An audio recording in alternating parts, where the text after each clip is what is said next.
और कितना समय लगेगा मिट्टी लाने में? अगर और समय लगा तो अतिरिक्त पैसा लूंगा मैं। वैसे भी मैं किसी के दरवाजे पर जाकर काम नहीं करता। तुम बेफिक्र रहो, मैं वादा करता हूं तुमसे कि तुम यहां से अमीर आदमी बनकर जाओगे। राणो जी, आप तो हमें इसलिए लाए थे ताकि प्रकाश के गुस्सा करने की आदत को साईं खत्म कर दे। फिर ये सब सबूरी, सबूरी का अर्थ होता है सब्र रखिए। साईं के रास्ते टेढ़े मेढ़े जरूर होते हैं, लेकिन अपनी मंजिल तक जरूर पहुंच जाते हैं।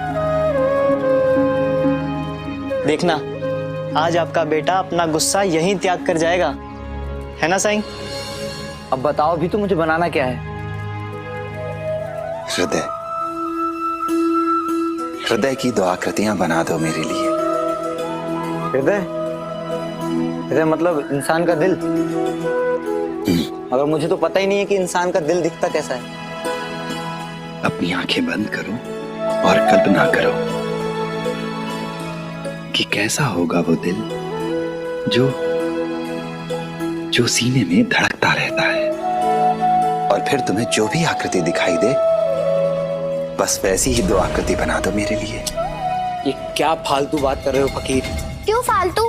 हाँ, साईं ने कहा ना कि वो आपको मेहनताना देंगे, तो फिर वो जो भी कहेंगे वो आपको बनाना पड़ेगा।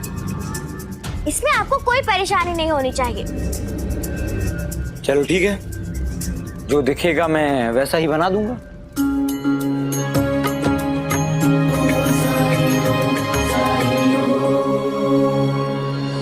देखा मुझे, अब मैं वही बनाऊंगा। साईं, मैं मिट्टी ले आया साईं। लेकिन आकृतियां बनाने के लिए तो भट्टी भी लगी। प्रकाश, जब एक साथ कई बर्तनों को पकाना होता है तो भट्टी की आवश्यकता होती है, पर इन दो आकृतियों को पकाने के लिए तो ये चूल्हा ही बहुत है। मैं तैयार किए देता हूँ साईं। मुझे पानी लगेगा। हाँ,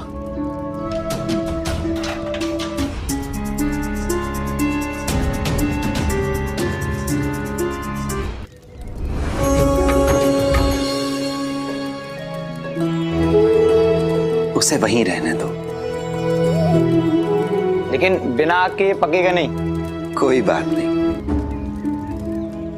इतना भी आके करीब मत जाइए रणजी भाई साहब, नहीं तो आपके बाल जल जाएंगे और आपके दिल जितने छोटे हो जाएंगे।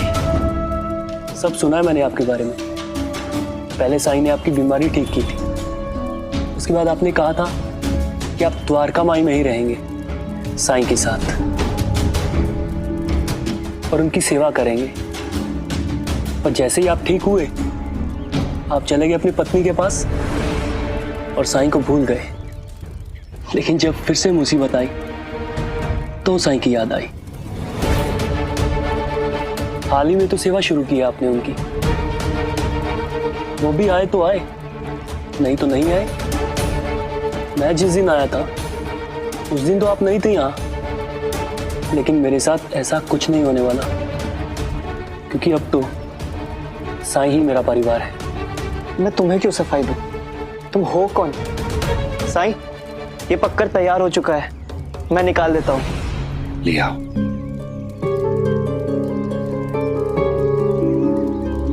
रहने दीजिए, मैं निकाल देता हूँ।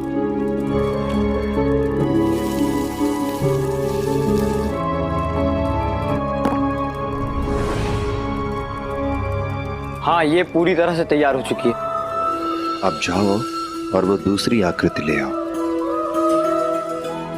लेकिन वो तैयार नहीं है। लाओ तो सही। देखा, ये सूखा नहीं है, लेकिन इसके भी पैसे लूंगा मैं। हाँ हाँ ठीक है, दे दूंगा पैसे, पर अभी एक आखिरी काम और है। अब क्या है? मुझे एक पत्थर चाहिए। छोड़ दीजिए, मैं दे देता हूँ। अरे इतना भारी नहीं है, मैं दे सकता हूँ। साईं, ये दोनों एक दूसरे की कितनी फिक्र करते हैं। लेकिन इन दोनों के चक्कर में हम बैठे रह जाएंगे। साई आप रुके, मैं पत्थर लेकर आती हूँ।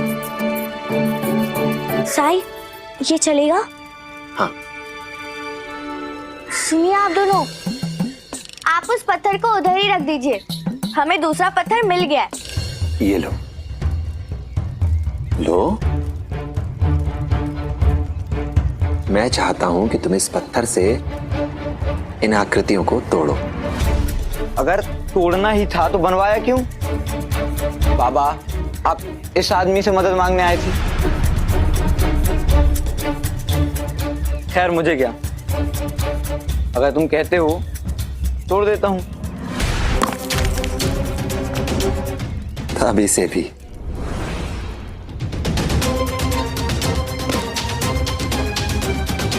क्या तुमने गौर किया कि क्या हुआ है? हाँ तो प्रकाश, भले ही ये दिल मिट्टी के हो, लेकिन तुम्हारी कल्पना के अनुसार ये तुम्हारे दिल की तरह है। तुम्हारे हृदय का प्रतिनिधित्व करते हैं ये।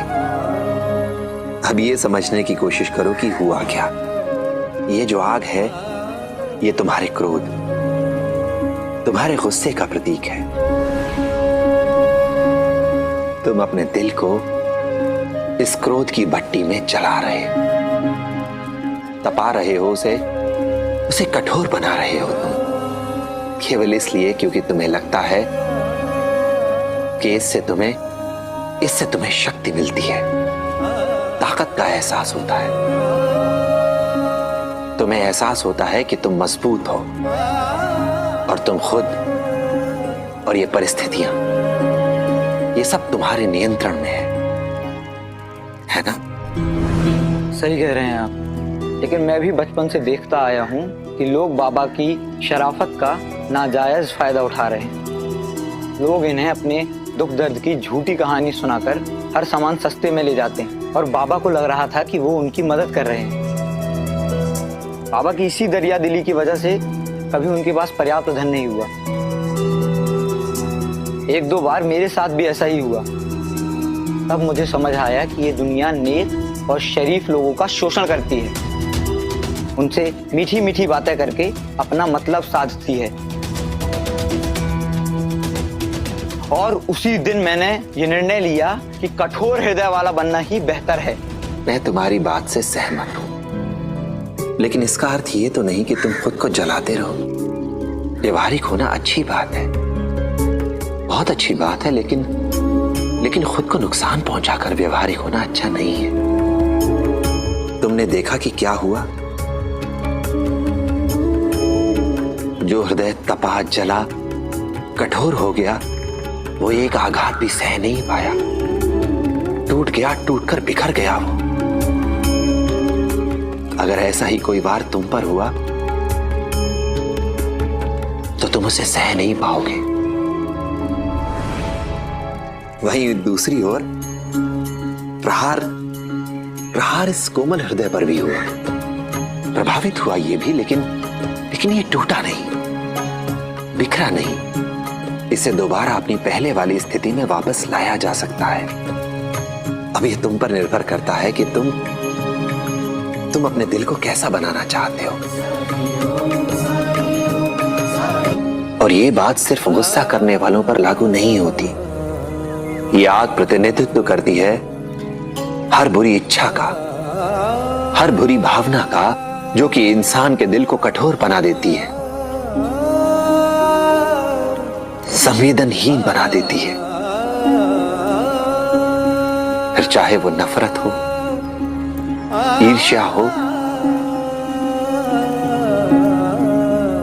या खुद को एक दूसरे से बेहतर साबित करने की प्रतिस्पर्धा। वो जीवन डगर कभी जो कठिन हो जाए, मन विचलित हो और कोई मार्ग न पाए, अंधियारे की गहरी रात जो आए, हिम्मत टूटे और कुछ भी समझ न आए। तू श्रद्धा पथ पे सबूरी धर के बिना डिगे बस चलता जा। तू श्रद्धा पथ पे सबूरी धर के बिना डिगे बस चलता जा। श्रद्धा भक्ति धीर तुझे उस पार लगाए। तेरा संयम और विश्वास तुझे राह दिखाए। शुक्रिया साईं, मेरी आंखें खोलने के लिए। मुझे माफ कर दीजिए, मैं आपके साथ बहुत बदतमीजी से पेश आया। साईं, आपने सच कहा था कि मैं यहाँ से धनवान बनकर जाऊंगा। मैं धनी हो गया साईं। आपकी दी हुई सीख अनमोल है, अनमोल। राम जी भला करे।